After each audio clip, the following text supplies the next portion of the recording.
Hello guys, magandang araw po. For today's video, isa na namang exciting exciting na video ay share ko po sa inyo. Personal experience ko sa aking SPay later. So, bale, excited na ako na i-share. 1 year ko pa lang si Shopee, no? 1 year ko pa lang siya and first order ko sa kanya was, I think, no, this February lang din. Nag-order ako ng gagabitin ng anak ko sa graduation, moving up nila. So, yun yung first transaction ko. And nagulat ako na meron na akong meron na akong SPay later. Pero bago ko pa po yan i-share yung aking journey talaga no?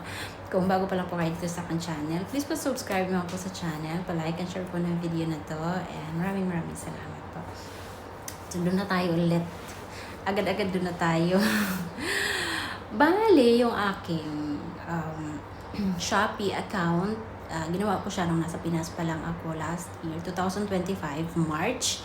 Doon ako naggawa and then siya na rin yung ginamit ko na source pag-open kay Maribank.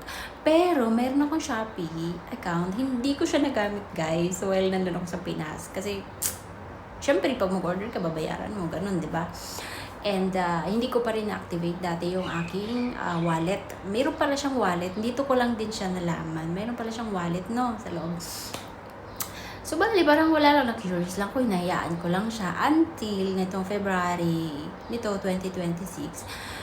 Parang since ako mahilig akong mag-try, yung mga ganun ba. Mahilig akong mag-discover sa sarili ko.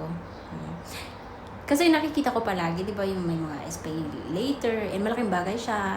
Minsan may zero interest rate siya, pag ginamit mo walang interest, yung mga ganon. So parang sinubukan ko lang siya na gamitin February. So actually, wala pala akong offer sa kanya. Check ko siya, wala pa akong offer. Kasi hindi ko naman talaga siya ginagamit. So February, ginamit ko siya pang order dun sa gagamitin ng anak ko sa moving up. Binayaran ko siya ng cash, wallet, no? Sa my Gcash yung ginamit ko. And pwede din naman sa Maribank. Ngayon, ang nangyari, inactivate ko, after ko magbayad ng aking payment, doon ko na-explore yung app, nakita ko na meron pala siyang wallet. So, inactivate ko yung wallet, and nilagyan ko siya ng laman. So, 200 yung nilagay ko na laman. So, pagka-open ko, from Maribank din. Tapos, nilink ko na rin si Maribank sa kanya, yung account ko. Ngayon, ito na yung nangyari. First order ko February.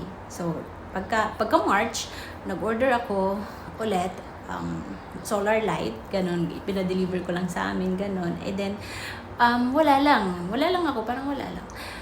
Nito, as in dito lang talaga, April, sinubukan ko siyang i-check ulit na pwede daw ako mag-apply.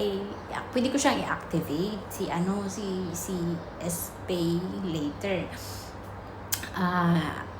Sinubukan ko lang kasi one valid ID lang naman. So, meron naman akong valid ID dito. Actually, OFW ko pala ako. Nandito ngayon sa Jordan.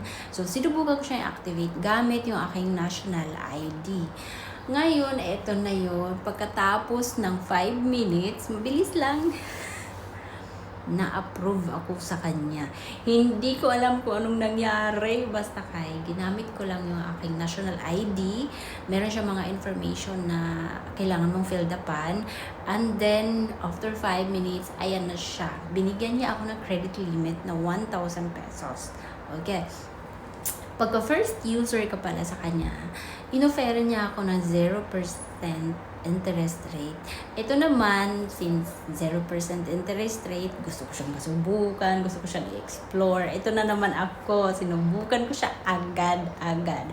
Pagka-approve ko sa kanya, agad-agad guys, sinubukan ko siya.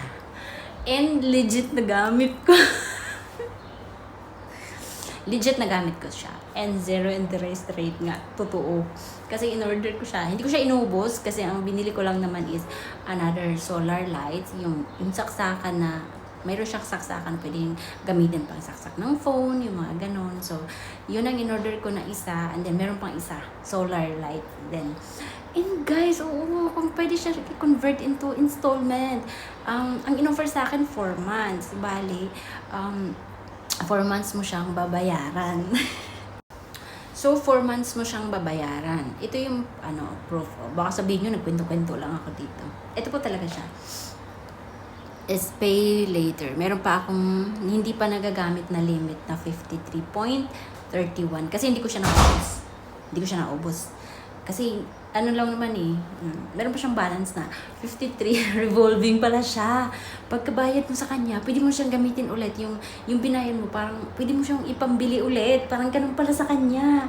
Tapos, yung bali yung, ko kasi, magiging first bill ko is, June 5. O, diba? Kasi, ang nakakatawa. May ganun. Kaya, aalagaan ko to. Katulad ng mga ibang app ko, mag-experiment na naman ako dito sa kanya.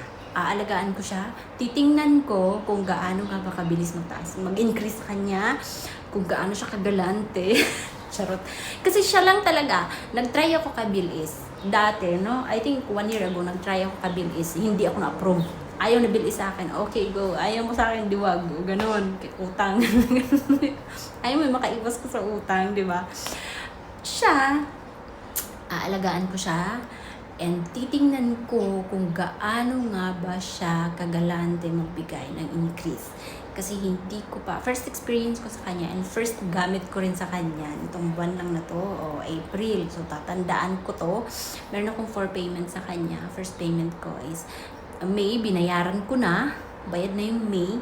Kaya yung next bayaran ko sa kanya is June. So, titingnan natin kung matapos ba yung first cycle ko, kung mayroon ba siyang increase. Tingnan ko sa kanya. 1,000 lang naman yung credit limit ko sa kanya, pero parang nakaka-excite lang kasi,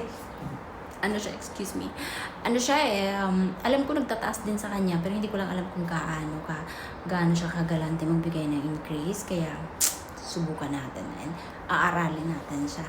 And isi-share ko rin yan dito sa next video ko kung may increase siyang ibibigay sa akin. So, yun guys. Ganun pala sa kanya kasi 1 year ko lang siya, last 2025 ng March, doon ko siya inopen si Shopee and hindi ko siya naggamit ng almost 1 year din. February ko lang siya inopen of this year, ginamit of this year 2026. Naka-isang order pa lang ako sa kanya.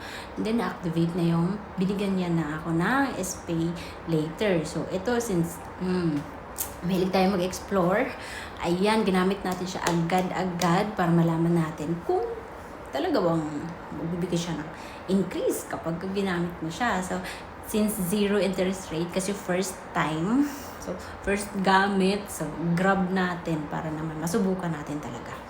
So, yun lang yun for today's video. So, kung meron kayong Shopee and gusto nyo magkaroon ng SPay later, ganun lang yung ginawa ko, guys.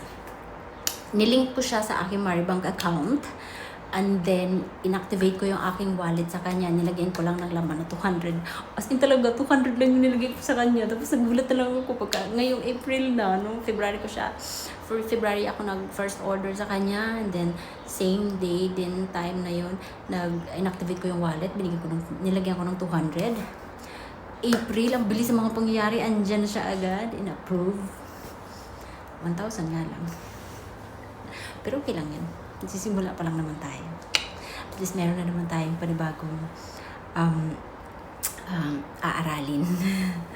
So, sana po, yun lang for this video. Sana po may natutunan kayo. And pagka mag-increase siya, i-update ko po dito sa aking YouTube channel. I-share ko po sa inyo ulit yung mga pagbabago kung meron. So, yun. Abangan nyo po yun, guys. And sana may natutunan kayo. Thank you for watching. See you on my next video. Bye!